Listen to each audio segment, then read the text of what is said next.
प्रथम शिवशंभू शाहू फुले आंबेडकर, डॉक्टर पंजाबराव देशमुख आणि डॉक्टर स्वामीनाथन या योगपुरुषांना अभिवादन करतो. आणि आज या डॉक्टर पंजाबराव देशमुख नैसर्गिक कार्यशाळेच्या निमित्तानं आपण सर्वजण उपस्थित राहिला त्याबद्दल आपल्याही स्वागताने आभार मानतो. मित्रांनो, खऱ्या अर्थानं आपल्या महाराष्ट्र शासनाला आणि कृषी तंत्रज्ञान व्यवस्थापन यंत्रणेला या गोष्टीची गरज का भासली किंवा त्यांनी हा उपक्रम राबवण्याचा का संकल्प केला. तसं पाहायला गेलं तर डॉक्टर पंजाबराव देशमुख यांचं कार्य बघितलं, डॉक्टर स्वामीनाथन यांचं कार्य बघितलं तर अप्रतिम कार्य आहे. परंतु आत्ताच्या युगात आपण सर्वजण या सर्व गोष्टीमध्ये जो मातीचा अपव्यास करतोय, म्हणजे माती आपण वीज पाजून मारून टाकतोय का तर आपल्याला फक्त पैसा पाहिजे. मी नेहमी एक शेतकरी म्हणूनच तुमच्यासमोर माझे मी केलेले विचार, माझे मी केलेले प्रकल्प, माझे मी केलेले प्रयत्न तुमच्यासमोर मांडण्याचा प्रयत्न करणार आहे. कारण तसं जर बघायला गेलं तर बघा, आपल्या सर्वांना एक लहानपणी मला तर चौथीला एक भालेरावांची बाप नावाची कविता होती की शेतामध्ये खोपटीला बोराटीची झाप, तिथं राबतो कष्ट करतो तो माझा बाप, घेतो अंगावर चिंध्या, खातो मिरची भाकर, माझा बाप शेतकरी उभ्या जगाचा साखर. कविता शिकवून संपते. गुरुजी मुलांना विचारतात, मुलांनो कवितेची काय प्रश्न, काय शंका जर असतील तर मला सांगा. कधीही पुढं न बसणारा, मागं बसणारा विद्यार्थी उठून उभा राहतो. गुरुजी मला तुमची कविता कळाली, कवितेचा अर्थ कळाला, परंतु तुमच्या कवितेतला बाप आणि माझ्या अस्तित्वातला बाप मला एकसारखा दिसू लागलाय गुरुजी. आणि खरं सांगायचं झालं तर तुमच्या कवितेतल्या बापाची कथा आणि माझ्या अस्तित्वात असलेल्या बापाची व्यथा कधी बदलणार आहे की नाही, एवढं फक्त मला एका प्रश्नाचं उत्तर द्या. गुरुजी तो प्रश्न तसाच निरुत्तरित गुरुजींकडून राहिला आणि तोच प्रश्न मी तुमच्यासमोर घेऊन आलोय की आपला बाप, आपला शेतकरी सुधारला पाहिजे की नाही. खऱ्या अर्थाने मी नेहमी कुठं जाईल तिथं सांगत असलो की आपल्या देशामध्ये, म्हणजे आपला देशाच्या एका बाजूला तसं बघायला गेलं तर पर्वत आहे, हिमालय आहे, आणि दुसऱ्या बाजूला समुद्र आहे, आणि त्याच्यामध्ये महाराष्ट्र आहे, आणि महाराष्ट्राच्या मध्ये आपला सातारा जिल्हा आहे. आणि मित्रांनो, आपल्या सातारा जिल्ह्याची महंतीच वेगळी आहे. म्हणजे नेहमी सांगत असतो की सातारा जिल्ह्याची महंती अशी वेगळी आहे की कृष्णामाई घेऊन येते तिचे पवित्र गोड पाणी, उठी आपल्या अभंग संतांची हीच आपली वाणी. अशी या मातीची ओळख आहे. अशा या पवित्र मातीमध्ये आपण राहत असताना, कृष्णामाईच्या तटावर आपण राहत असताना आपण ती माती खरंच सुपीक ठेवली आहे का नाही, हा प्रश्न आपल्या सर्वांसमोर आल्याशिवाय राहणार नाही. कारण आजची जर परिस्थिती बघितली तर आपण भयंकर संकटामध्ये आहे. कारण महाराष्ट्र शासनाने आणि कृषी तंत्रज्ञान व्यवस्थापन संस्थेने जो काय उपक्रम राबवण्याचा उद्दिष्ट त्यांच्या डोळ्यासमोर ठेवला आहे, त्याला काहीतरी कारण असलं पाहिजे. मी या सर्व गोष्टीचा विचार करत असताना मी सुद्धा एक गावचा सरपंच म्हणून काम करत होतो. माझा बंधू आता सरपंच आहे. परंतु या गोष्टीचा प्रचार, प्रसार, प्रसिद्धी करत असताना असं मनात आलं की आपण दुसरीकडे प्रसार आणि प्रसिद्धी करत असताना आपणच आपल्या शेतामध्ये जर हा उपक्रम राबवला की नक्की या मातीला पाहिजे काय, या मातीसाठी आपल्याला केलं काय पाहिजे. तर हा उपक्रम राबवत असताना मी शेतीमधलं आपल्याला काय नॉलेज नव्हतं, ते नॉलेज आलं पाहिजे. त्यासाठी आपल्याला काहीतरी शिकलं पाहिजे. कारण कोणत्याही गोष्टीला, कुठलीही गोष्ट कमवायची असेल किंवा मिळवायची असेल तर त्याची माहिती आपल्याला असणं गरजेचं आहे. म्हणून थोडीफार प्रशिक्षण घेण्याचा मी प्रयत्न केला आणि आपल्या सातारा जिल्हा कृषी जिल्हा अध्यक्ष आदरणीय गुरुदत्त काळे साहेब यांनी मला एक दिशा देण्याचा प्रयत्न केला. आमच्या आत्माचे कोरेगाव तालुका अध्यक्ष आदरणीय जाधव साहेब यांनी मला मार्गदर्शन केलं. काळे साहेबांपर्यंत पोहोचवलं. काळे साहेबांनी मला काही ठराविक प्रश्न विचारले की बाबा तू एक 4 वर्षापूर्वी मी गेलेलो की तू सिक्कीमला जाणार आहे, त्याचं कारण काय. कारण सिक्कीमला शेतकरी वर्ग आज जास्त करून पर्यटक म्हणूनच जात आहे. मित्रांनो, तसं जर बघायला गेलं तर सिक्कीम मधून भरपूर काही घेण्यासारखं आहे. सिक्कीमला एक महिनाभर थांबलो.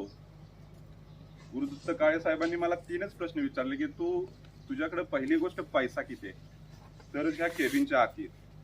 म्हणजे त्या अधिकाऱ्यांची मानसिकता अशी झाली, त्यांनी मला ज्या काही गोष्टी सांगितल्या त्यामुळे मी तुला असं का बोलतोय का, तर इथं येणारा माणूस हा फक्त पैसे कमावण्याचा दृष्टिकोनच आमच्या डोळ्यासमोर ठेवतो.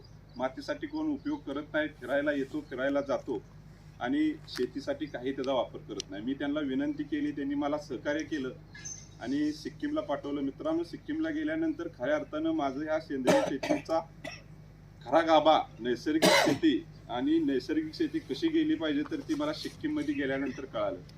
सिक्कीममध्ये गेल्यानंतर मला इथला असलेला शेतकरी, त्या शेतकऱ्याचा असला जिव्हाळा आणि शिवाय त्या शेतकऱ्यांचा त्यांच्या राज्यावर असलेलं प्रेम, त्यांच्या शेतीवर असलेलं प्रेम आणि तिथल्या येणाऱ्या पर्यटकांवर असलेलं प्रेम, या सगळ्या गोष्टीचा जर आढावा घेतला तर असं वाटतं की आपण कुठंच नाही. कारण तिथला जर भाग बघितला तर आपण राहतोय तो स्वर्गात राहतोय. तिथं गेल्यानंतर आपल्याला कळतं की नक्की मातीची किंमत काय आहे. तिथं गेल्यानंतर कळतं की नक्की जीवनाला किंमत आपण कशी दिली पाहिजे, आपण कसं वागलं पाहिजे. तिथं बारीक बारीक गोष्टीवर विचार करतात. अख्ख्या सिक्कीममध्ये मला एक स्टारची पुडी म्हणजे प्लॅस्टिकचा कागद अख्ख्या सिक्कीममध्ये कुठं बघायला मिळाला नाही. म्हणजे स्वतः मी तिथं अनुभवलंय. आपण प्रत्येकानं जर ठरवलं, आज शासनाने एवढ्या माध्यमातून आपल्याला उपक्रम देतात, सारखं ठणकावून सांगतात. थोडक्यात मी तर काय तुम्हाला शिकवाय तर अजिबातच आलो नाही, कारण तुम्ही सर्व बाप मित्रच माझ्या पुढे बसलेला आहात. कारण सूर्याला पंथी दाखवणं तसं काम आहे की बाबा माझी रोशनी एवढी आहे. त्यामुळे तसं काय समजू नका, मी फक्त जामवंताचं काम करणार आहे. तुम्ही सर्व हनुमंत आहे. हे लोक फक्त जामवंताचं काम करतात की तुम्हाला आठवण करून देतात की तुम्ही पहिल्या काळी शेती कशी करत होता. ती शेती आपल्याला करायची, तिचा वापर करायचे. थोडंफार काहीतरी आपण पैसे कमवायच्या गोष्टी बाजूला ठेवून आपल्या समाजाला रासायनिक मुक्त अन्न कसं मिळेल, विषमुक्त माती, रोगमुक्त भारत आपला कसा होईल, जो आज पहिल्यांदा तुम्हाला सांगतो. सिक्कीम मध्ये गेल्यानंतर ज्या काही गोष्टी मला बघायला मिळाल्या, तिथं मला डॉक्टर अनबल साहेब म्हणून आपल्या आत्माचे मेन फाउंडर तिथं, मेन संस्थेचे ते अध्यक्ष होते. त्यांनी मला काही गोष्टी समजून सांगितल्या की आपला भारत देश स्वातंत्र्य झाला 1947ला. आपला भारत देश स्वातंत्र्य झाला खरा, परंतु आपल्या भारत देशापुढं खरी अडचण होती ती अन्नदानाची. आपल्या भारतात अन्न उत्पादन कमी होतं. त्यावेळेस त्यांनी काही प्रशासनानं, काही शेतकऱ्यांनी उपाययोजना केल्या आणि बऱ्यापैकी त्यावेळेस हरित क्रांती निर्माण झाली ती 1960 ते 70 साली. परंतु त्याच्या अगोदर प्रशासनानं जे संकरित बियाणं आणलं आणि आपल्या पंजाब पासून सुरुवात केली. 20-30 वर्ष झाला हरित क्रांतीच्या माध्यमातून आपण भरपूर प्रमाणात अन्नधान्य उत्पादन करू लागले, उत्पादन केलं, जगाला आपण अन्न पुरवण्याचं काम केलं. परंतु या गोष्टी सर्व करत असताना त्या मायभूमीवर जो आपण अत्याचार केला, म्हणजे ज्या वेळेस आपण रासायनिक खत टाकले, कीटकनाशक टाकली, त्याचबरोबर पेस्टिसाइड मारल्या, त्याचबरोबर आपण जे काही संकरित बियाणं टाकलं, याचा इफेक्ट त्या मातीवर काय होणार आहे का होणार नाही याचा आपण विचार केला नाही. त्या गोष्टी आपण टाकल्या आणि हरित क्रांती खरी बदनाम व्हायला सुरुवात काय झाली तर आपल्या शेतीतला सेंद्रिय कर्बाचा रेशो कमी आला. तर ह्या गोष्टी साध्या महाराष्ट्र शासनानं विचार केला की सेंद्रिय कर्ब जर कमी झाला तर तो वाढवला पाहिजे. हे ठणकावून सांगितलं. भरपूर विकेंद्रीकरण झाले सेंद्रिय शेतीचं. कारण सेंद्रिय हा शब्दच ह्या डॉक्टर पंजाबराव देशमुख नैसर्गिक शेतीमध्ये येत नाही. NPOPचं जर आपल्याला जर मानांकन पाहिजे असेल तर जबरदस्त, आपण सर्वजण गटाचेच आहे ना, जबरदस्त तृतीय पक्षीय मानांकन आहे. ते इतकं करेक्ट लक्ष देणार आहेत. तुम्ही 10 गुंठ करा, पण 100% नैसर्गिकच. मी ऑर्गॅनिक म्हणत नाही, फक्त नैसर्गिकच. आपल्या शेतातल्या निविष्ठा आपल्या बांधावरच बनवायच्या, त्याच टाकायच्या, त्या सर्टिफाय होणार आहेत. त्याला भरपूर गोष्टीला त्यांनी बंधनं घातल्यात. म्हणजे आपल्याला पहिली सुरुवात आपण त्या पाक माती परीक्षणापासून आपल्याला पाक ते मार्केटिंग पर्यंत सर्व नियोजन करून देणार आहे. फक्त आपल्याला त्यांना सपोर्ट करायचे की बाबांनो आम्ही सुद्धा त्या गोष्टीला सहभागी होतो. कारण खरं बघायला गेलं तर खरंच आपल्याला आता विषमुक्त माती रोगमुक्त भारत करण्याची खरंच गरज आहे. म्हणजे आता परवा दिवशी सुद्धा आम्ही एक 4-5 मी एका गावातच प्रशिक्षणाला होतो आणि तिथंच एक 2 युवक होते. तिथे सेंद्रिय माल कमवलेला पिकवलेला आपल्याला दुसऱ्या देशात पाठवायचे. तर ह्याला मी कुठंतरी माझा त्याला विरोध होता. कारण खरं जर सांगायला गेलं तर सेंद्रिय माल पिकवला तर आपण आपल्याच लोकांना दिला पाहिजे, तो आपल्याच लोकांनी खाल्ला पाहिजे. कारण खरी गोष्ट सांगतो, त्यावेळेस 1947ला भारत स्वतंत्र झाला. 7 माणसांच्या मागे 1 माणूस उपाशी राहून मरत होता. परिस्थिती काही बदलली नाही, ती परिस्थिती आहे तशीच आहे.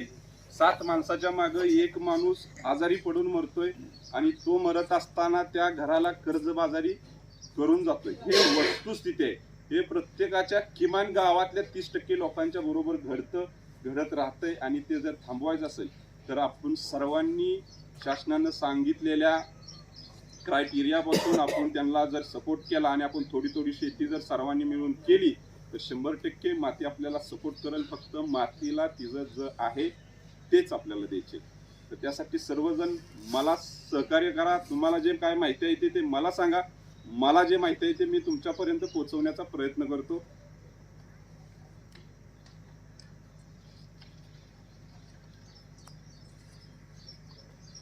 तसं सांगायचं झालं तर आपल्याला आता डॉक्टर पंजाबराव देशमुख सेंद्रिय शेती मिशन हे चालू करत असताना आपल्याला आपल्या मातीचा प्लॉट ठरवायचे. मातीचा प्लॉट ठरवल्यानंतर पहिल्यांदा आपल्याला कन्सेप्ट घ्यायचे, तो आपल्याला सेंद्रिय शेती करायचे.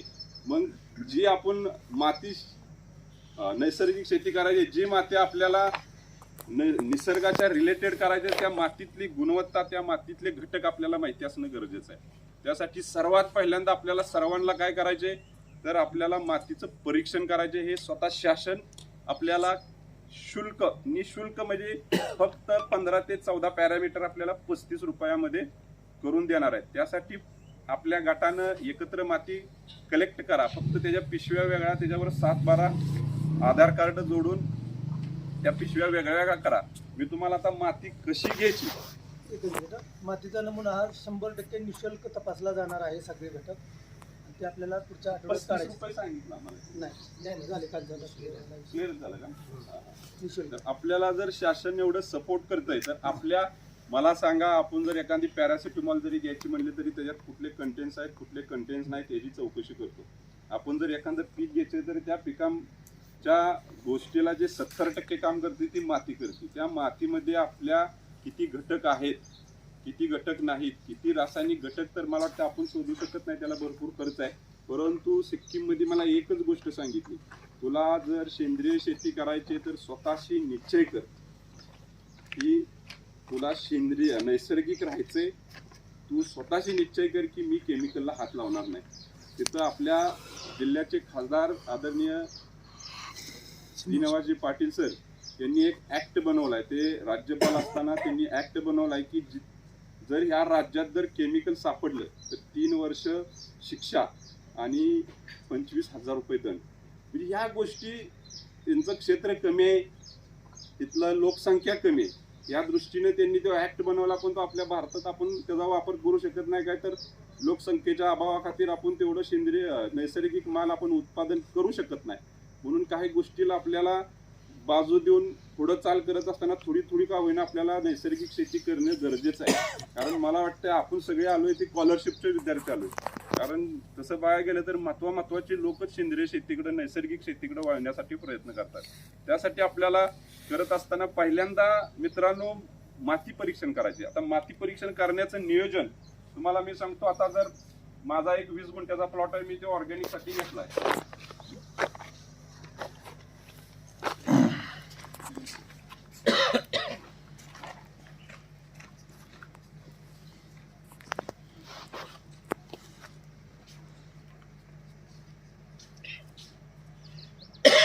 माझी चित्रकला व्हायचं खराब आहे.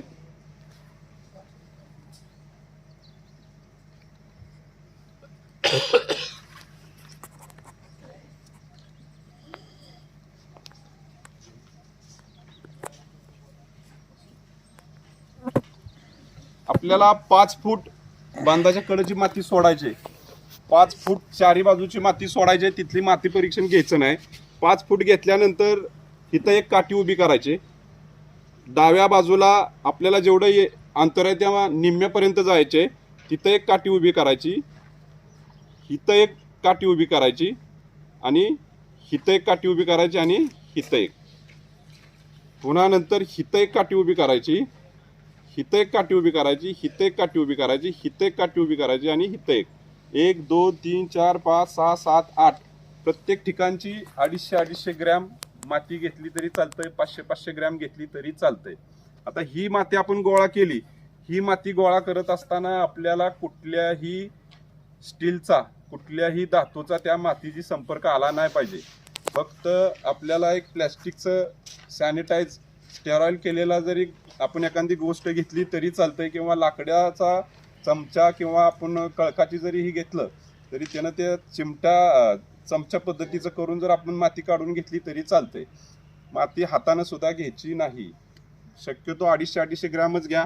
काय 500 ग्रॅम 500 ग्रॅम 500 ग्रॅम आणि 500 ग्रॅम म्हणजे 1 2 3 4 2 किलो माती 20 गुंठ्यातली निघू शकते. म्हणजे 40 गुंठ्यातली आपल्याला 4 किलो माती निघते. आता ही 4 किलो माती आपल्याला एकत्र करायची. ती करताना गोणपाट घ्यायचे. कुठलाही युरियाचं कुठल्याही मसाल्याचं पोतं घ्यायचं नाही.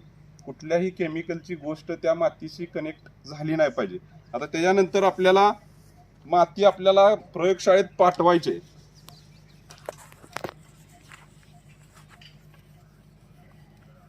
चांगलं लिहू का?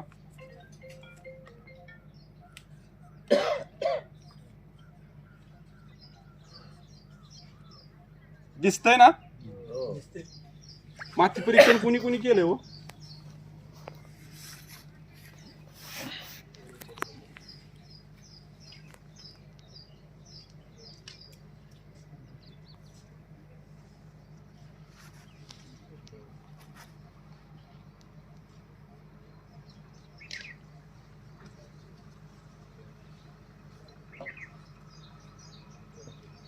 आता ह्या पोत्यावर आपण माती घेतली, किती गोल करायचे. माती घेताना माती बारीक खलबत्त्यात ह्याला कुटून घ्यायचे. कुठल्या लोखंडी ह्याच्यात घ्यायचं नाही. शक्यतो लाकडानं किंवा दगडानं कुठली तरी चालते. घेताना आपण माती गोळा करायची. माती गोळा केली की अशा 2 लाईनी वाढायच्या. लाईनी वाढल्या की एक आपण कल्पना करायची की ABCD अशा लाईनी 2 वाढल्या की 4 ढीग तयार होणार आहेत. ते ढीग घेताना आपल्याला A आणि D काढून टाकायचा, B आणि C घ्यायचा, तो एकत्र करायचा, ह्यो बाजूला टाकून द्यायचा. त्याच्यानंतर B आणि C घेतलाय ना, त्याचा पुन्हा नंतर आपण ढीग करायचा. पुन्हा त्याच्यात ABCD टाकायचं. पुन्हा आपल्याला तिथला A आणि D घ्यायचा, तो एकत्र करायचा. असं 3 वेळा करायचं आपण. आणि जवळजवळ मला वाटतंय 200 ते 250 ग्रॅम माती राहते. लईत लईत अर्धा किलो माती जर आपली शिल्लक राहिली तर ती माती एका चांगल्या कापडी पिशवीत घ्यायची. त्या पिशवीला कुठल्याही पद्धतीचा केमिकलचा संपर्क आलेला नाही पाहिजे. त्या मातीला कुठल्याही गोष्टीत आपला हाताचा स्पर्श झाला नाही पाहिजे, कुठल्या धातूचा स्पर्श झाला नाही पाहिजे.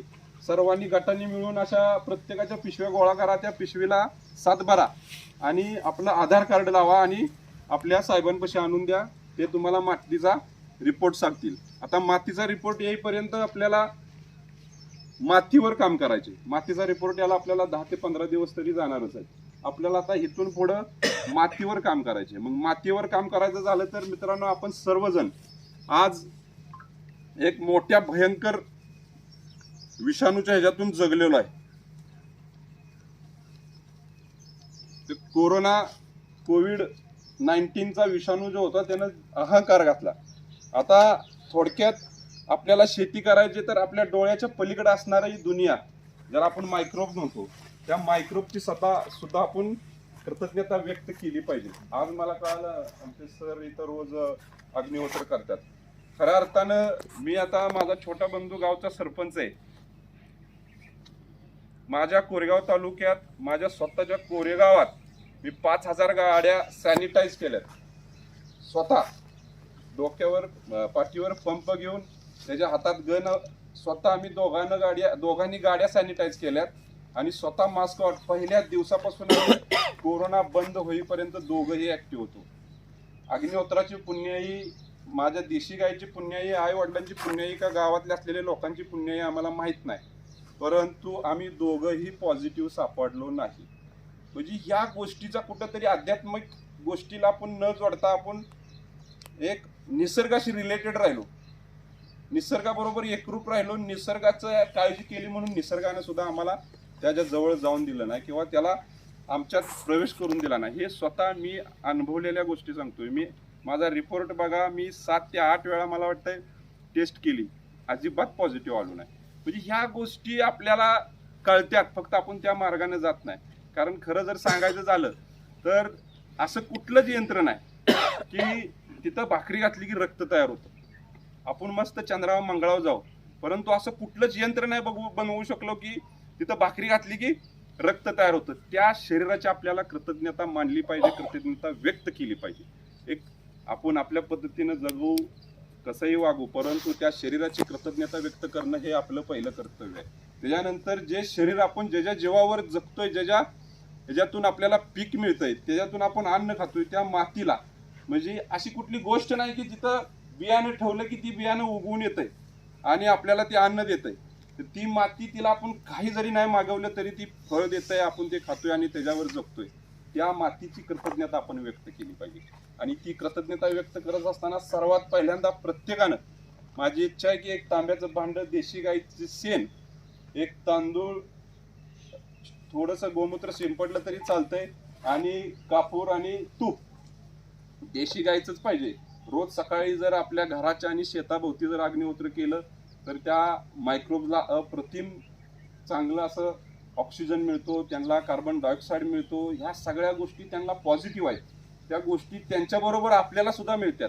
निगेटिव्ह आपलं जे काय वातावरण आहे ते आपल्या आजूबाजूचं सगळं निघून जातं, जे कीटक आहेत ते निघून जातात. हे सायन्सवाल्यांनी सिद्ध केले आणि बरेच जण मला वाटतं अग्निहोत्र करतात. सर्वांनी अग्निहोत्र करावं. अग्निहोत्र हे सर्वात उत्तम आहे. नैसर्गिक शेतीला मला वाटतं साधा आणि सोपा आणि सर्वात सुंदर पर्याय आहे. मी सरांना विनंती करतो की आपण अग्निहोत्र पेटवावं. या अग्निहोत्रामध्ये तांब्याचं भांड आहे, देशी गाईच्या शेण्या आहेत, तांदूळ आहे, तूप आहे आणि कापूर आहे. तर आता अग्निहोत्र करताना आपल्याला किमान 1 मिनिट तरी या सृष्टीची, या निसर्गाची कृतज्ञता व्यक्त करण्यासाठी एक मंत्र म्हणायचे. ते किमान 1 मिनिट आपल्याला सायलेंट, आपल्या शरीराला एक कुठंतरी ऊर्जा मिळावी म्हणून श्रीराम जय राम जय जय राम फक्त 1 मिनिट सर्वांनी बोलायचे.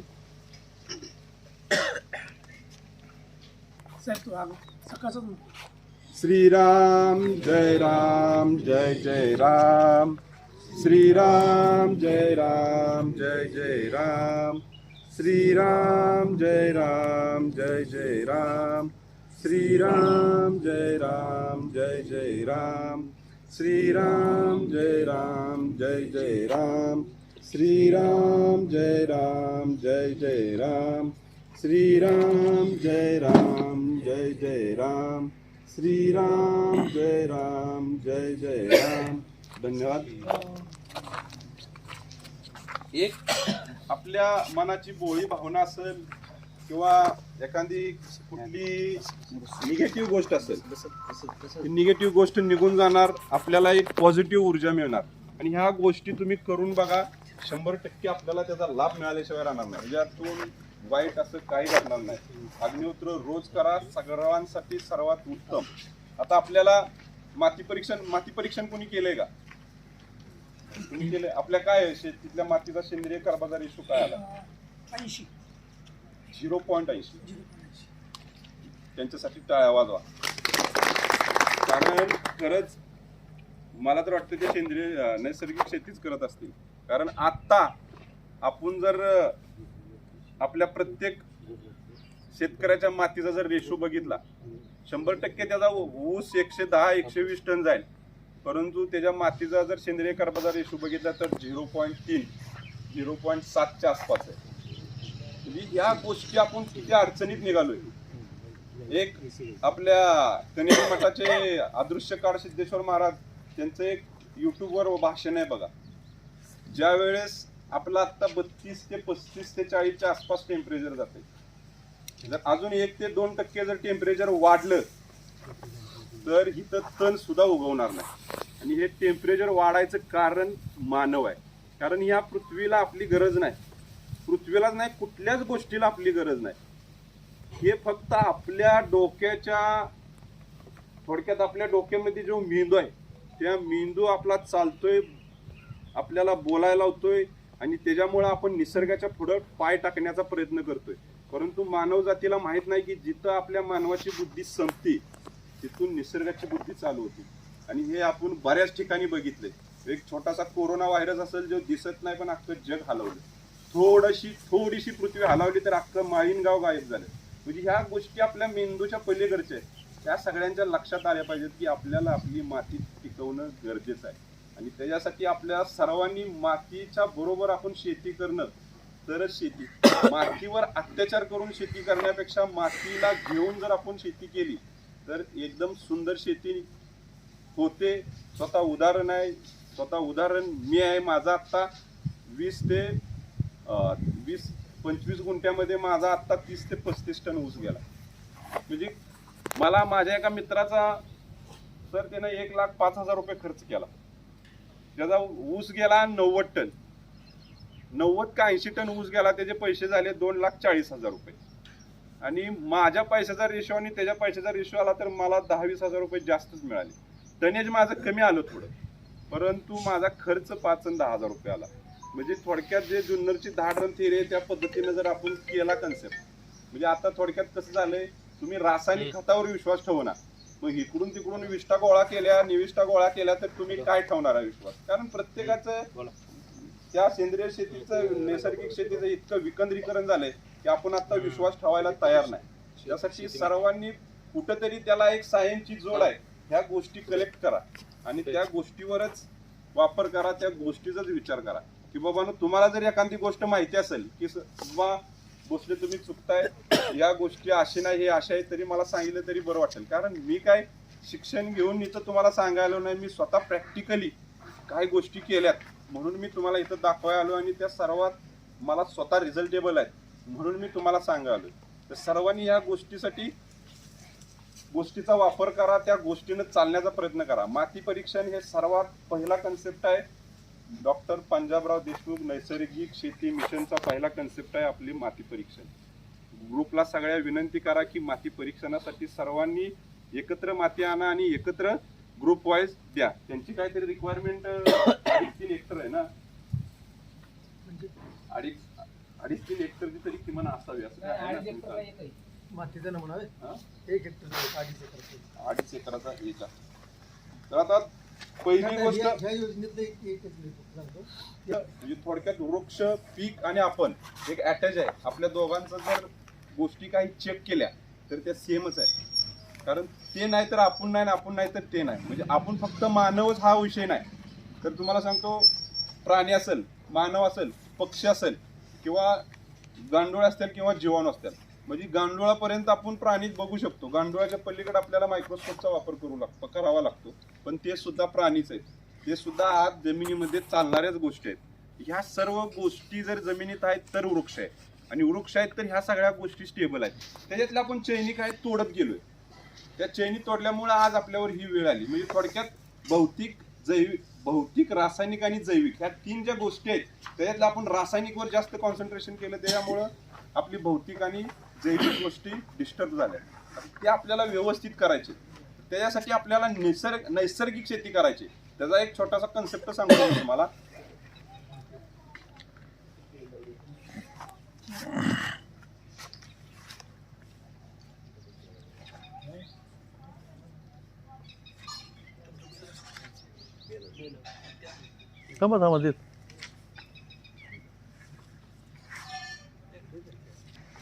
हे मुळे आहेत, इथले जीवाणू आहेत.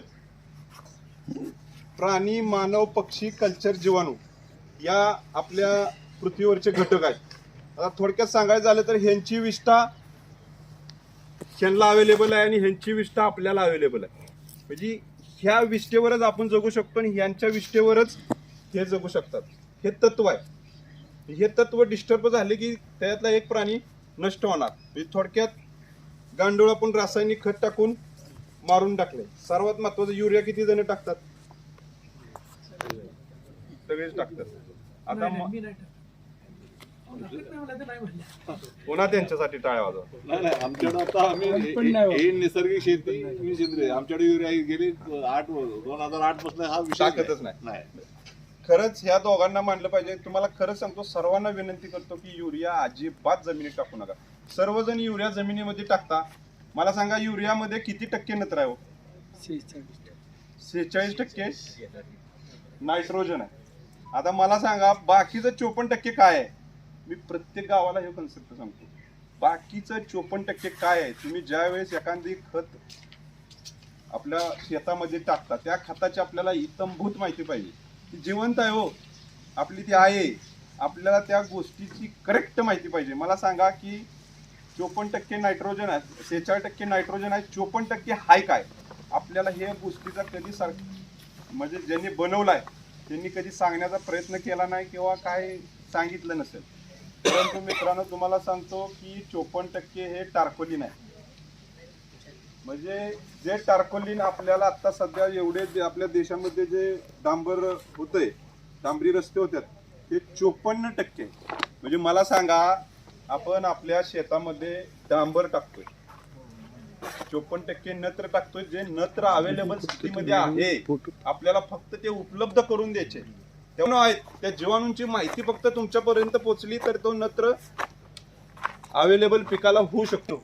जसं जसं आपण त्याच्यावर रासायनिक खताचा मारा केला, कीटकनाशक ही फवारली, ती 65 HP पर्यंत ट्रॅक्टर आहे.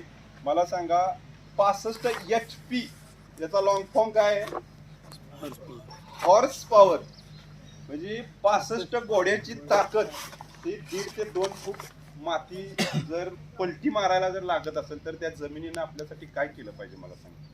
म्हणजे या गोष्टी मला वाटतं आपण जर आता थांबलो ना युरिया टाकायचं, पलटी जी हे म्हणतात ना ऍक्च्युली पलटी फक्त 9 इंच खोल झाली आणि वरची फुटवर तरी पडते. आपण 90 इंचाची ऍक्च्युली खोली झालेली असते. किती खोल सोडा तुम्ही नांगर. आणि तेवढ्यासाठी 65 HP चा ट्रॅक्टर जरी 1 किलोमीटर लांब चालू असलं तरी आपल्याला इथं आवाज येतो. म्हणजे त्या गोष्टीला आपल्याला सगळ्यांना मान्य, पण ते कोणी मान्य केलं नाही. त्यासाठी सर्वांना सांगतो की आपल्याला युरिया जमिनीत टाकायचा नाही. म्हणजे या गोष्टीला जर 65 घोड्यांची ताकद जर आपल्याला तेवढी माती पलटायसाठी लागते तर त्या मातीनं काय मन करायचं, काय मन सहन करायचं मला सांगा. एवढं करून सुद्धा तिनं आपल्याला पीक द्यायचं, आपण त्याच्यावर अत्याचार करायचा, पुन्हा आपण त्याच्यातून पैसे कमवायचे आणि ते पैसे आपण हॉस्पिटलमध्ये घालवायचे. त्याच्यापेक्षा दुसरं तत्व काय नाही. हे तुकाराम महाराजांनी एक श्रीमंताची सोपी व्याख्या सांगितली की श्रीमंती केवढी असावी माणसांकडे. माझ्या आई वडील त्यांचा हॉस्पिटलचा खर्च बघावा, माझ्या घरातल्या हॉस्पिटलचा खर्च बघावा, माझ्याकडे अन्न पाणी निवारा वस्त्र व्यवस्थित असावं. तो जगातला सर्वात श्रीमंत माणूस. त्यांनी स्वतः जे त्याचं उदाहरण आहे, त्यांनी सगळं पाक दान केलं. श्रीमंती एवढी असली तरी चालेल, पण आपण आपल्या मातीची तेवढी काळजी करा. सर्वांनी एक स्वतः आज आपल्या या प्रशिक्षणाला एक मी तुमच्यातला शेतकरी आहे, आपण प्रार्थना प्रतिज्ञा करूयाल की आज आपण अग्नीला साक्षी मानून की बाबा मी इथून पुढे युरिया मातीमध्ये टाकणार नाही. ह्या गोष्टी युरिया टाकायच्या गोष्टी काय तर नत्र अवेलेबल झालं पाहिजे. तर ते नत्र कसं अवेलेबल झालं पाहिजे यासाठी भरपूर गोष्टी आहेत आपल्याला. नुसतं नत्र सुद्धा आपण टाकतो. काय गोष्टीत आता मला वाटतंय युरिया सुद्धा जैविक म्हणून काढण्याचा प्रयत्न चालू आहे माणसांचा. तो जैविक निघाला तर त्याच्यावर आपण पुढे बोलू. अजून मी तर काय पाहिलेला नाही, परंतु युरिया जैविक निघाला तर ठीक आहे. कारण प्रत्येकाचं, माझे वडील सुद्धा कधी कधी बोलतात की युरिया टाकल्याशिवाय पीक येत नाही. हे त्या माणसांच्या डोक्यामध्ये घुसले. म्हणजे थोडक्यात कसं असतंय, माणसाला माहिती झाले की युरिया टाकला नाही तर पीक येणारच नाही. आपली ती मानसिक, आपला मेंदू सेटच तसा असतो. म्हणजे थोडक्यात 80% माणसं जे कोणी साप चावून मेलेले असतील ना, ते माणसं साप चावला म्हणून मेली नाहीत, साप चावलेला मला कळालंय म्हणून मेलेले आहेत. ह्या गोष्टी ज्या आहेत ना आपल्याला मेंदूतून काढून टाकायला लागतील की बाबा आता युरिया मी टाकणार नाही. सर्वांना विनंती करतो की आपण युरिया अजिबात टाकू नका. आपण आता पुढे जाऊयाल. त्या गोष्टी तुम्हाला लक्षात आलं का? झाडाचं आणि आपलं नातं काय आहे की त्यांची विष्ठा आपण खातो, आपली विष्ठा ते खातात. म्हणजे थोडक्यात त्यांची विष्ठा इथं पडली आणि जर इथं जीवाणू नसेल तर त्याच्यावर प्रक्रिया नाही होणार. जीवाणून जर ह्यांची थोडक्यात त्यांचं फळ म्हणजे विष्ठा. ज्या वेळेस मुळामधून 50% सोडते, फळामधून ते 50% बाहेर सोडते विष्ठा. आता त्यावेळेस हे इथं खाली पडते, त्यावेळेस जीवाणू जर असतील तरच ते कुजण्याची प्रक्रिया चालू होईल, नाहीतर ते असंच वाळून तसंच राहील. आता बऱ्यापैकी तसं थोडक्यात बघा, आपल्या पहिल्यांदा जरी जनावर जरी आपली अशी रस्त्यावरून गेली तरी ते शेण आतून त्याला लगेच आळ्या पडायच्या. आता त्या आळ्या पडत नाहीत, ते वाळून जाते. आत्ताची ती गोष्ट आहे, आत्ता आपण बघतोय ते वाळून जाते. पहिल्या गोष्टी लगेच तिथं आळ्या पडायच्या. ह्या गोष्टी आपण स्वतः नष्ट केल्यात. प्रत्येक कीटक आपल्याला महत्वाचा आहे, त्यासाठी आपल्याला नैसर्गिक शेती महत्वाची आहे. सर्वांना विनंती की आपण सर्वांनी या गोष्टीकडे वळावं. पहिली गोष्ट लक्षात आली का, शेती पीक ह्याच्यामध्ये जे माती आहे ती माती व्यवस्थित तर आपण सर्वजण व्यवस्थित. आता नैसर्गिक शेती समजून घ्यायला आपल्याला या दोन गोष्टी समजायला पाहिजे. थोडक्यात तुम्हाला माती परीक्षा सांगितलं, आपण चालत गेलो तरी आपला रेशो आपण ओळखू शकतो. फक्त आपल्याला आपल्या मनाला मान्य व्हावं की आपल्या शेतीमध्ये काय काय अवेलेबल आहे. थोडक्यात आपल्याला ते सांगणार आहेत की आपल्याला जमिनीचा सेंद्रिय कर्बाचा रेशो किती आहे, आपल्याला इलेक्ट्रिक कंडिव्हिटी किती आहे, आपल्याला चुनखडीचं प्रमाण किती आहे. आणि ह्या गोष्टी सांगत आपल्याला 3च गोष्टी काम करायची. एक भौतिक क्रिया म्हणजे फक्त आपल्याला ते कंपोस्टिंग कसं करायचं त्याचे आहे. रासायनिक क्रिया म्हणजे आपल्याला ते इलेक्ट्रिक कंडिव्हिटी ह्या गोष्टी व्यवस्थित ठेवायची. जैविक क्रिया म्हणजे जीवाणूंची उपलब्धता करून देणं किंवा जीवाणू हे आपण 2 गोष्टी केल्या तर आपोआप उपलब्ध होतात. त्यासाठी आपल्याला रासायनिकचा वापर करायचा नाही. तर आता आपण माती परीक्षण केलं, आपण अग्निहोत्र तर रोज करतोय, त्याचबरोबर आपल्याला आपल्या पिकाची आणि आपले नातं सुद्धा कळालंय की बाबा ते आहे तर आपण आहे, आपण नाही तर ते आहे. आता दुसरी गोष्ट आपल्याला काय आहे की बाबा आपण समजा सेंद्रिय कर्बाचा रेशो आपला कमी आहे, आपल्यात अन्नद्रव्य कमी आहेत, आपल्यात समजा नत्र स्फुरद पालाश कमी आहेत, मॅग्नेशियम कॅल्शियम गंधक कमी आहेत, बाकीचे सूक्ष्म अन्नद्रव्य 6-7 आहेत ते कमी आहेत. म्हणजे आतापर्यंत आपण 18 ते 19 अन्नद्रव्य शोध लावला, ते खूप कमी आहेत. त्याच्यापेक्षा इतर भरपूर जमिनी नाही ज्या अजून आपल्या डोक्यांना कळाले नाही. ह्या सगळ्या गोष्टी आपल्याला अवेलेबल करण्यासाठी सर्वात पहिल्यांदा आपल्या जमिनीमध्ये काय तयार करायचे तर हिरवळीचं खत. आता हिरवळीचं खत आपण सर्वांनी इमानदारीनं तयार करणं गरजेचं आहे, कारण हिरवळीचं खत हे सर्वात मोठं अन्नद्रव्याचं भंडार आहे. म्हणजे हिरवळीचं खत केलं तर सेंद्रिय कर्बाचा रेशो प्रत्येक वर्षी 5 ते 7% वाढतो. 0.5 ते 7 किमान 10% तरी तो वाढण्यासाठी प्रयत्न होतो. त्यासाठी सर्वांनी हिरवळीचं खत करावं. आता हिरवळीचं खत करत असताना कनेरी मठावर मी प्रशिक्षणाला गेलेलो, तर तिथं अदृश्य काळ सिद्धेश्वर महाराजांनी एक तक्ता तयार केला की बाबा हिरवळीचं खत आपण कसं तयार केलं पाहिजे. तर ते हिरवळीचं खत तयार करत असताना आपल्याला तृणधान्य, कडधान्य, तेलवर्गीय आणि ताग आणि ढेंचा या सर्व बियांचा वापर करायचा आणि आपल्याला तो पाऊस पडायच्या अगोदर 40 ते 50 दिवस आपल्याला तो त्या शेतामध्ये टाकायचे. आता त्यासाठी तृणधान्य म्हणजे काय तर आपण जे भाकरी करतो त्याचं आपल्याला बी घ्यायचे. म्हणजे त्याचे सोर्सेस काय आहेत की बाबा बाजरी आपल्याला 2 किलो घ्यायचे, मका 2 किलो घ्यायचे, गहू 5 किलो घ्यायचे, नाचणी 5 किलो घ्यायचे. या एक 4-5 गोष्टी घेतल्या तर आपल्याला कडधान्य म्हणजे ज्याची आपण भाजी करतो ती भाजी आपल्याला त्या भाजीचे सोर्सेस काय आपण ठरवलेत. तूर घ्यायचे एक 25 ग्रॅम, जवस घ्यायचे ते 25 ग्रॅम, मोहरी घ्यायचे एक 20 ग्रॅम आणि तेलवर्गीय बी सूर्यफूल घ्यायचे 500 ग्रॅम, सोयाबीन घ्यायचे 1 किलो, ताग ढेंचा आपल्याला 2-2 किलो घ्यायचे, कांदा 125 ग्रॅम घ्यायचे, मिरची 50 ग्रॅम घ्यायचे. आता हे पेरायचं कधी, टाकायचं कधी, इसकाडायचं कधी तर पाऊस पडायच्या अगोदर 40 ते 50 दिवस आपल्याला ते घ्यायचे आणि ते सर्व इसकाटायचे आणि त्यावेळेस आपल्याला जीवामृत हे द्यायचे. तर जीवामृत कसं बनवायचे हे तुम्हाला सर्वांना माहिती आहे का, ते सांगू तुम्हाला कसं बनवायचे. जीवामृत बनवण्यापेक्षा तुम्हाला 10 ड्रम थेरीमध्ये EM2 प्लस जीवामृत, जीवाणू स्लरी जीवामृत आहेच ना, EM2 जीवाणू स्लरी. म्हणजे त्याच्यावर मला बऱ्यापैकी विश्वास का वाटलाय, कारण जीवामृत हे बेस्टच आहे. म्हणजे ते जीवामृतच आहे ते जीवाणूंसाठी. पण त्याच्यात आणखीन EM2 द्रावण ऍड केल्यामुळे आणखीन त्याची पात्रता वाढली असं मला वाटतं अभ्यासानुसार. का जीवामृताला एक इफेक्टिव्ह मायक्रो ऑर्गॅनिझमचं जर जोड दिली तर ते आणखीन क्वालिटीचं होते. त्यासाठी आपण ते 10 ड्रम थैलीमध्ये बघू की ते जीवामृत ह्याला कसं टाकायचे. 40 दिवस हे ठेवायचे. 40 दिवसानंतर ते आपल्याला रोटावेटरनं ते आपल्याला आत गाडायचे. तर आपल्याला हिरवळीचं खत झाले की आपला सेंद्रिय कर्बाचा रेशो एक 5 ते 10% वाढतो. आपली जमीन नैसर्गिक करण्याच्या मार्गाला आपण जाऊ शकतो आणि आपण NPOPच्या शेतामध्ये NPOPच्या कन्सेप्टमध्ये पाय ठेवायला सुरुवात करू शकतो. असं त्यांची सुरुवात आहे. त्यानंतर आपल्याला बियाणं निवडायचे. आता शक्यतो तुम्हाला सांगतो, आपण गट शेती करत असताना प्रत्येकाची एक मीटिंग महिन्यातून 2 वेळा तर त्यांनी घ्यायला कन्सेप्ट सांगितलेलाच आहे.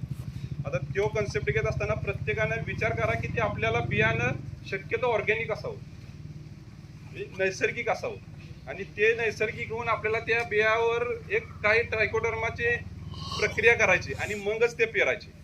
काय 40 दिवसानंतर आपल्याला ते पेरताना त्याच्यावर प्रक्रिया करायची आणि मगच पेरायचे. ब्रीज प्रक्रिया, ट्रायकोडर्मा, हरेझिनियम या गोष्टीचा वापर केला तर कुठलीही फंगीसाइड आपल्याला त्या बियाण्यावर होणार नाही आणि ट्रायकोडर्मा सगळ्यात बेस्ट बुरशी, कुठल्याही बुरशीला तो जवळ येऊन देत नाही आणि जवळ आला तर तो त्याच्यावर हवी होतो.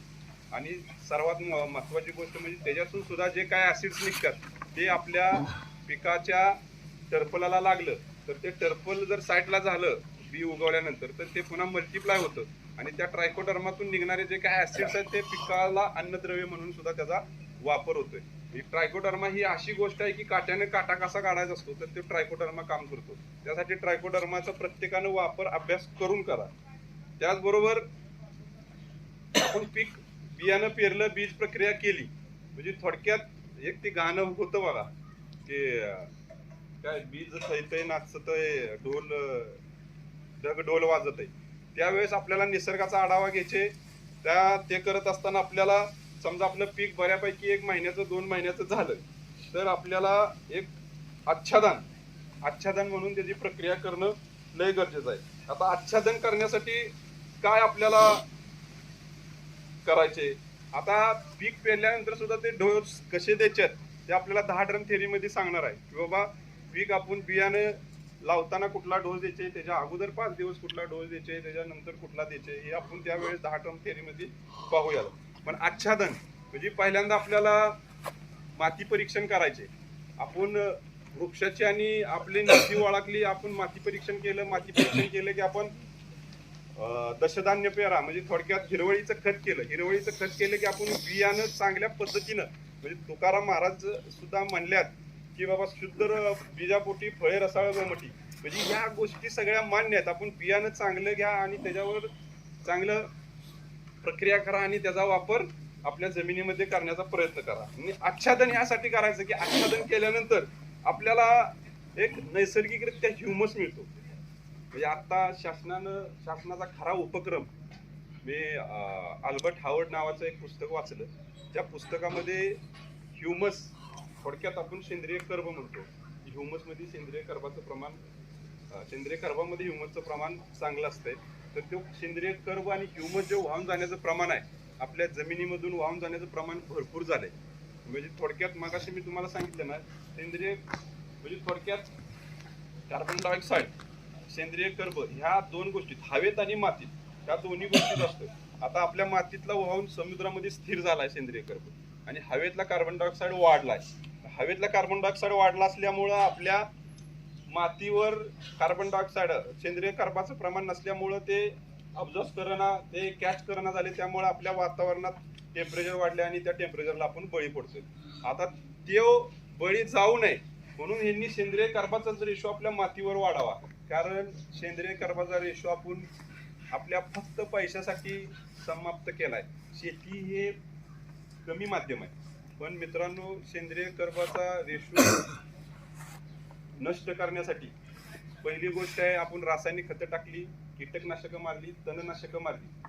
त्याच्यामुळं जीवाणूंची संख्या कमी झाली, कंपोस्टिंगची गोष्ट कमी झाली. हा फॉर्म आपल्याला माहिती आहे. त्याच्यापेक्षा भयानक गोष्टी अशा होतात की आपण धरणं वाढवली, आपण पॉली हाऊस वाढवल्या, आपण रस्ते वाढवले, आपण घरे भरपूर बांधले, आपण सर्वात महत्वाचं सर्वात बेकार काय अत्याचार करत असतो तर आपण सगळ्या गोष्टीला आपल्याला निवारा करत असताना आपण जे माती गोळा करतो आणि त्याच्या आपण विटा बनवतो.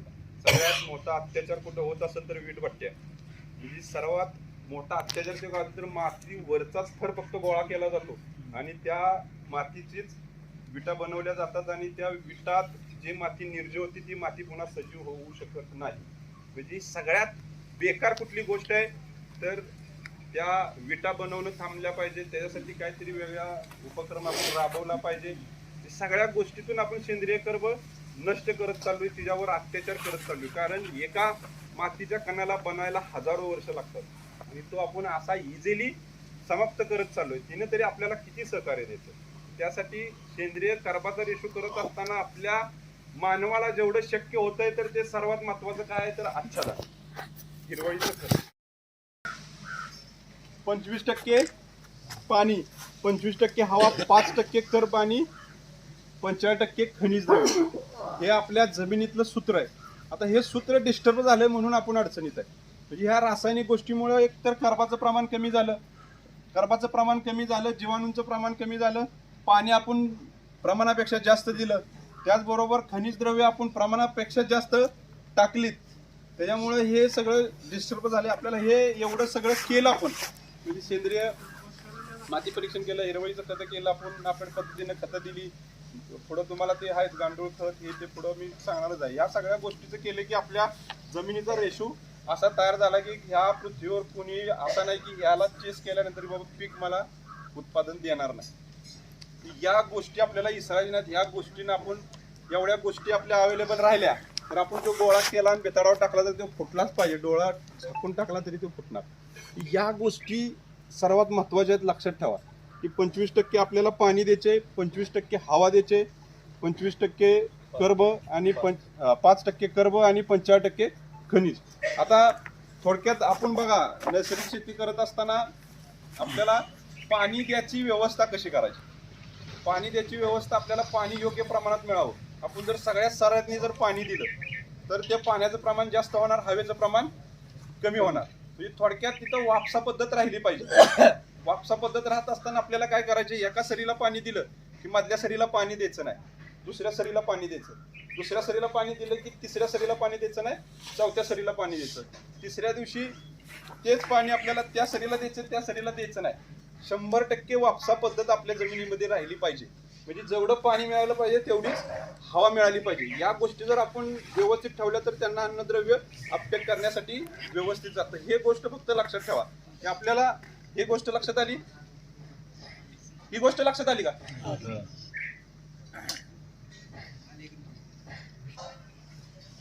पाण्याचं नियोजन.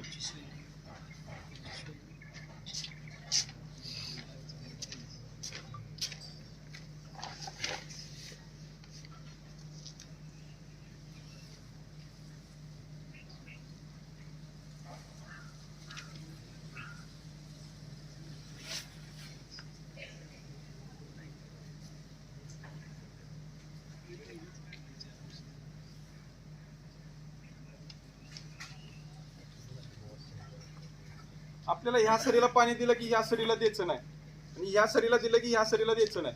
आणि दुसरी गोष्ट तुम्ही म्हणाल ड्रीपनं द्यायचे, तर ड्रीपनं 100% हे व्यवस्थितच पाणी जात आहे. ते काय प्रमाणापेक्षा जास्त जात नाही. 25%च हवा आणि 25%च पाणी मिळतं. कारण ते हळूहळू मिळत असते, त्यामुळे तेवढी हवेची पात्रता ती शिल्लकच राहते. म्हणून ड्रीप इरिगेशन तर सगळ्यात मस्त आहे.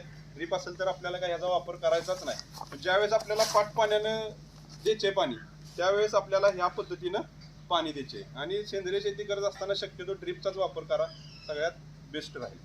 हे पाणी व्यवस्थापन लक्षात आलं का तुम्हाला? एक सरी सोडून आपल्याला एक सरी, कारण एका सरीतला ऑक्सिजन त्या सरीला मिळतो आणि त्या सरीतलं पाणी ह्या मोकळ्या सरीला मिळतं. पुन्हा त्या सरीतला ऑक्सिजन ह्या सरीला पाणी मिळतं, त्या सरीतलं पाणी त्या सरीला ऑक्सिजनच्या सरीला मिळून जातं. ह्या गोष्टी कव्हर होतात. म्हणून आपल्याला एक सरी सोडून पाणी द्यायचे. ही झाली पाणी व्यवस्था. आता विषय आहे तो वातावरण. आता ह्या टेम्परेचरला आपल्याला वातावरण व्यवस्था करायची. आपला आता ही वर्ण बघितलं तर 40, 42, 35, 40च्या आसपास डिग्री अंश सेल्सिअस वर तापमान जाते.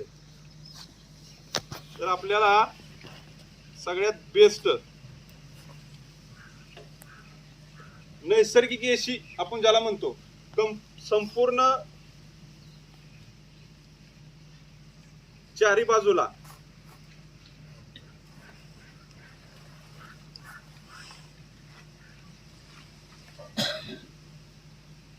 हत्ती घास लावायचे. कारण हत्ती घास हे असं पीक आहे की त्याच्यामुळं बाकीचं पीक शक्यतो 80% खराब होत नाही.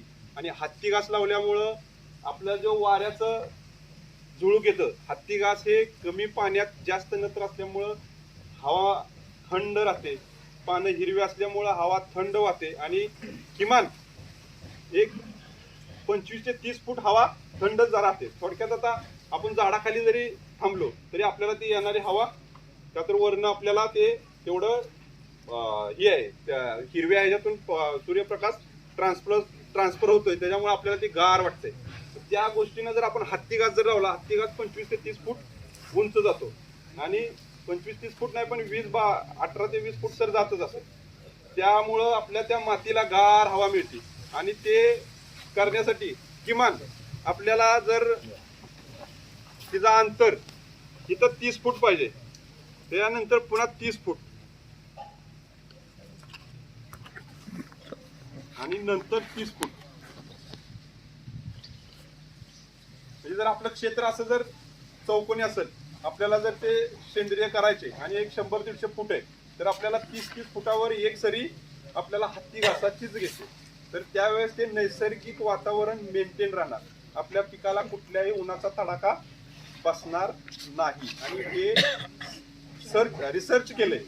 त्यासाठी सर्वांनी लक्षात ठेवा की आपल्याला हत्ती घासाचा वापर, हत्ती घासासाठी ते बियाण्यासाठी मला वाटतं तुम्ही कंपाऊंड एक बाब आहे ते सांगतो. आता मग विषय निघाला तर मी ह्याच्यावर सांगणार होतो, पुढे जाणार आहे.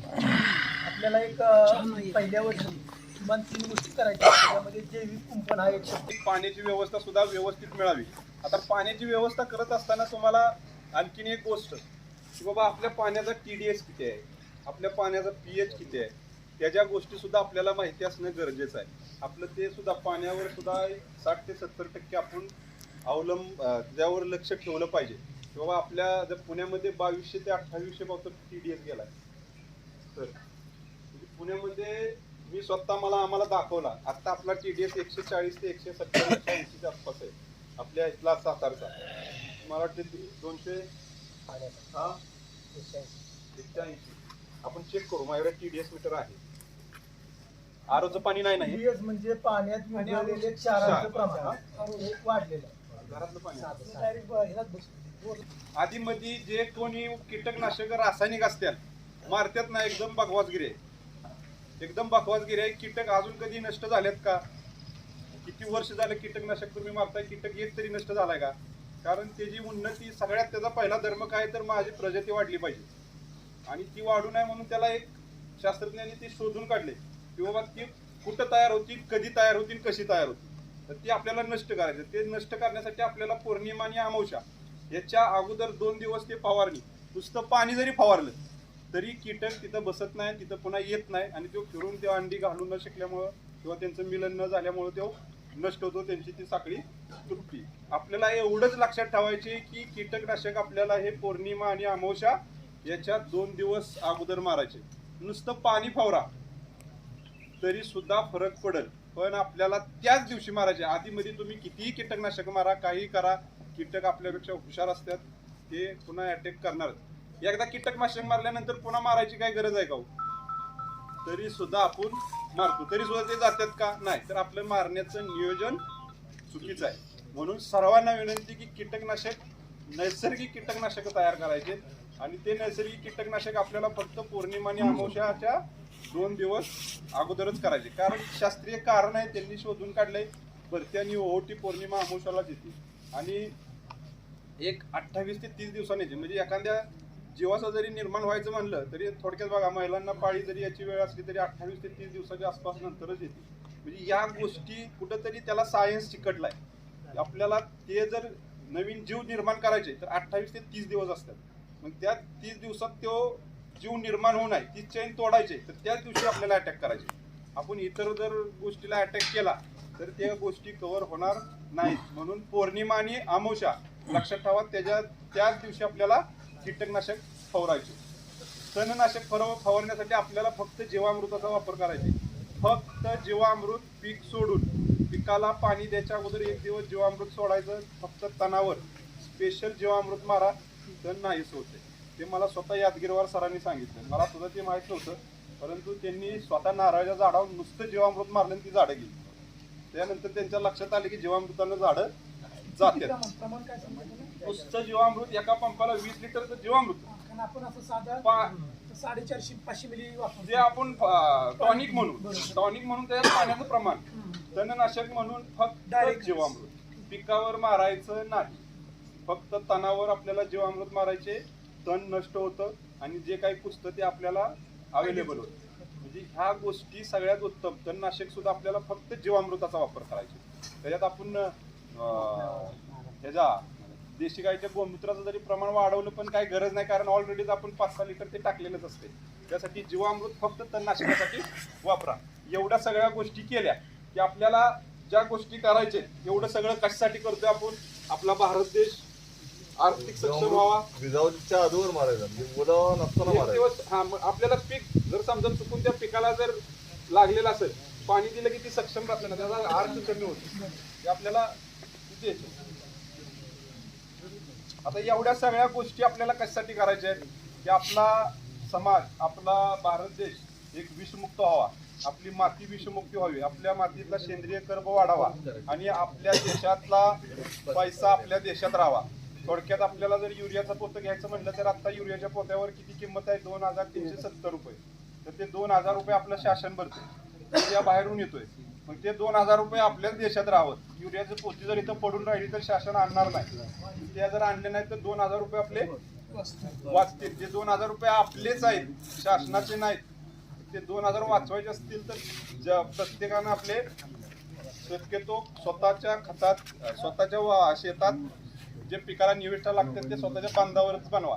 आता त्यासाठी आपल्याला या सगळ्या गोष्टी केल्या की सर्वात मोठं विषय येतो ते आपल्याला मार्केटिंग. आपण ह्या सगळ्या गोष्टी करतोय. ऑर्गॅनिक जे ऑर्गॅनिक नाही ते कमवून मोकळे झाले. ऑर्गॅनिक नाही पण ऑर्गॅनिकच्या नावाखाली त्यांनी विकलंय. ह्याच्यासाठी आपल्याला युनिटी, क्वांटिटी आणि क्वालिटी या 3 गोष्टीवर गटानं मिळून या आपले सर्व साहेब आहेत त्यांच्याकडे सगळ्या आपल्या जिल्ह्यातले गट आहेत या सगळ्याशी संपर्क साधून आपण युनिटी ठेवणं लय गरजेचं आहे. कारण मित्रांनो बघा, एखादा व्यक्ती जर एका कुत्र्याला जर दगड मारायला गेला तर ते कुत्रं निघून जातं. पण तोच दगड जर त्यांनी जर त्या मावावर मारला तर ते माव त्याला फोडतं. का तर त्या मावामध्ये, त्या मावाच्या माशीमध्ये युनिटी आहे. म्हणजे ही युनिटी आपल्यामध्ये असणं गरजेचं आहे. ही युनिटी आपण ठेवली तर आपल्याला मार्केटिंगची अजिबात कमतरता भागणार नाही. आपली वस्तू योग्य प्रमाणात तिथल्या इथंच ट्रॅव्हलिंगचा खर्च वाचेल. सगळ्या गोष्टी आपल्यालाच आपल्या विकता येतील. यासाठी सर्वांना विनंती करतो, युनिटी, क्वालिटी आणि क्वांटिटी ह्या 3 गोष्टी लक्षात ठेवा. तर आता या गोष्टी चेक करत असताना तुम्हाला आणखीन मी एक गोष्ट सांगायचं राहिलो की आपल्याला आता आपण पीक करतोय, परंतु आपल्या पिकात आपण एवढं सगळं करतोय परंतु तरी सुद्धा आपलं पीक पाहिजे असं स्टेबल दिसणार. आपल्याला थोडा वेळात काहीतरी प्रॉब्लेम वाटतोय. मग आता ते ओळखायचं कसं? आपण पान, देठ, मूळ चेक करायला देतो. त्याच्यापेक्षा सगळ्यात सोपी गोष्ट एक हुडकून काढली की ब्रिक्स.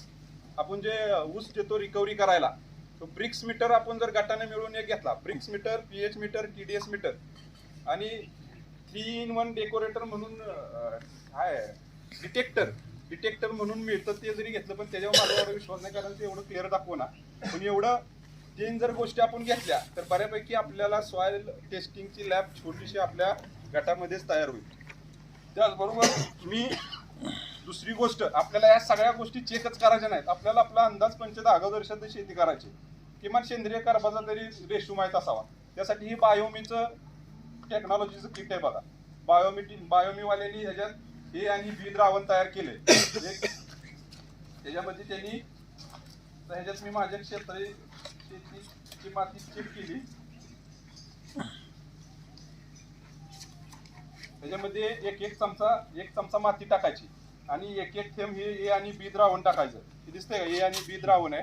पण आता नक्की ह्याच्यात कुठली क्वांटिटीचं कुठल्या क्वालिटीचं द्रावण आहे त्यांनी काही सांगितलं नाहीये. परंतु ए आणि बी ह्याच्यात मिक्स केलं की 4 तासानं आपल्याला हे असे कलर दिसतात. ऐक ना. बरं असू द्या, लक्षात ठेवा. हे कलर दाखवले, हे कलर माती बदलते. व्हेरी प्युअर ॲव्हरेज, बॅलन्सेड, गुड आणि व्हेरी गुड या गोष्टीवर आपण ठरवायचं की आपला सेंद्रिय कर्ब कसा आहे.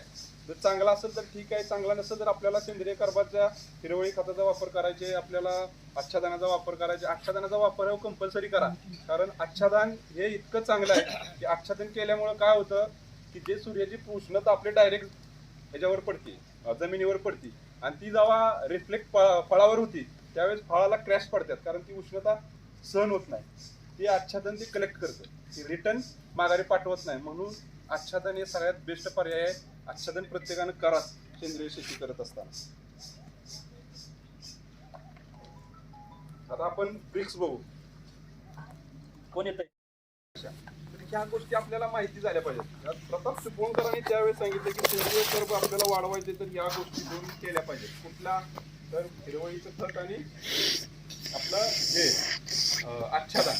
आता आच्छादन केलं तर त्याच्यात आपल्याला पालापाचोळा, झाडाचा पालापाचोळा आपल्याला जमिनीवर हातरायचे. आता तो कसा करायचा, त्याला 2 गोष्टी आहेत. आपण एक तर शेतामध्ये करू शकतो, किंवा दुसरी गोष्ट आपल्याला जर ह्युमसचं जर प्रमाण आपल्याला जास्त पाहिजे तर आपल्याला ती नाडेप पद्धतीचं आपण जर बेड पद्धतीचं जर प्रक्रिया केली तर 100% आपल्याला ह्युमसचं प्रमाण चांगलं मिळू शकतं. ह्युमसचं प्रमाण चांगलं मिळालं तर सेंद्रिय कर्ब वाढवण्यासाठी जर झाडपालाचा पालापाचोळा खाली पडला तर पुन्हा नंतर आपला तो पालापाचोळा कुजण्यासाठी ह्युमस हा घटक इतका महत्वाचा आहे.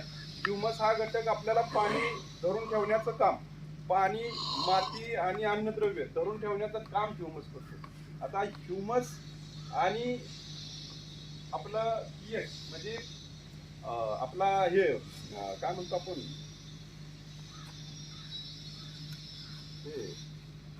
ह्युमस आणि आपलं हे ह्युमिक ऍसिड. ह्युमस आणि ह्युमिक ऍसिड फरक आहे. पोटॅशियम ह्युमिक हे ह्युमसोल दगडापासून बनतं आणि ह्युमस हे निसर्गात तयार होतं. आपला थोडाफार 0.008 काहीतरी अंश ह्युमसचा आहे त्याच्यात, परंतु या दोन्ही गोष्टी वेगळ्या आहेत. आता त्याच्यासाठी पहिल्यांदा आपल्याला आच्छादन करायचे. तर आपण माती परीक्षण केलं, हिरवळीचं खत केलं, सेंद्रिय कर्बाचा तसा आतून सेंद्रिय कर्ब वाढवण्याचा प्रयत्न केला. आता आपल्याला त्याच्यात ह्युमस सुद्धा मिळाला पाहिजे. आता ह्युमस काय काम करतं तर ह्युमसच्या वासामुळं जे काही कल्चर खाली गेले, म्हणजे आपल्या निसर्ग आपला सर्वात महत्वाचा प्राणी काय तर गांडूळ. तो गांडूळ जर आपल्याला आकर्षित वर बोलवायचे, कारण गांडूळ जर वर बोलला तरच आपल्या मातीचं एक सूत्र आहे ते सूत्र तयार होतं. कारण गांडूळच हे फक्त असं आहे की आपल्याला ट्रॅक्टरपेक्षाही जबरदस्त काम करतं. एक गांडूळ 90 ग्रॅम असते. एक 1.25 महिन्याचं 1.5 महिन्याचं गांडूळ झालं तर किमान ते 80 ते 90 ग्रॅम तयार होतं.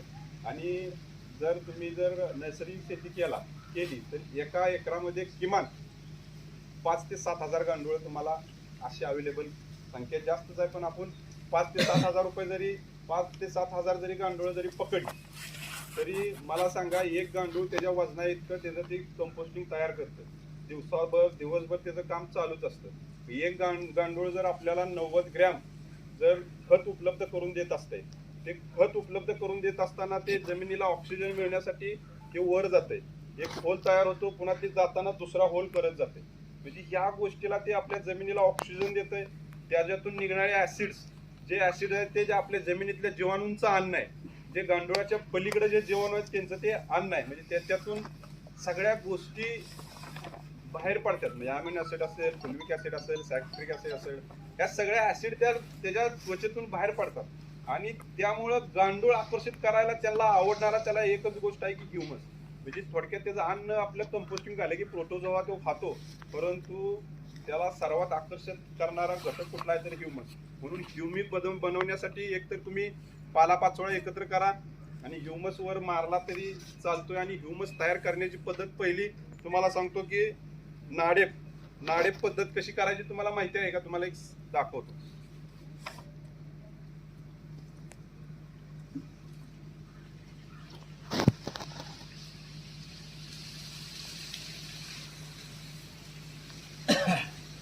आपल्या बांधाच्या कडेलाच एका एकरासाठी 5x2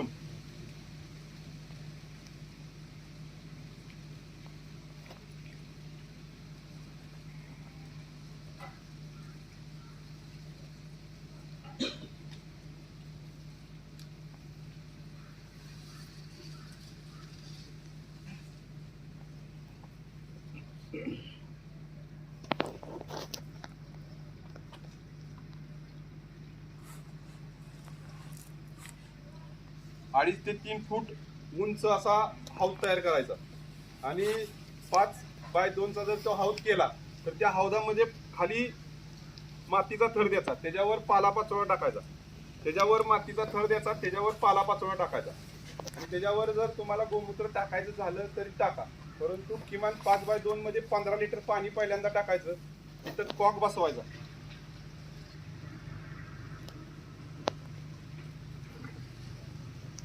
एक 7 दिवसानंतर ते पाणी सोडून द्यायचं आणि 7 ते 10 दिवसानंतर त्या बेडमध्ये 5 लिटर पाणी टाकायचं.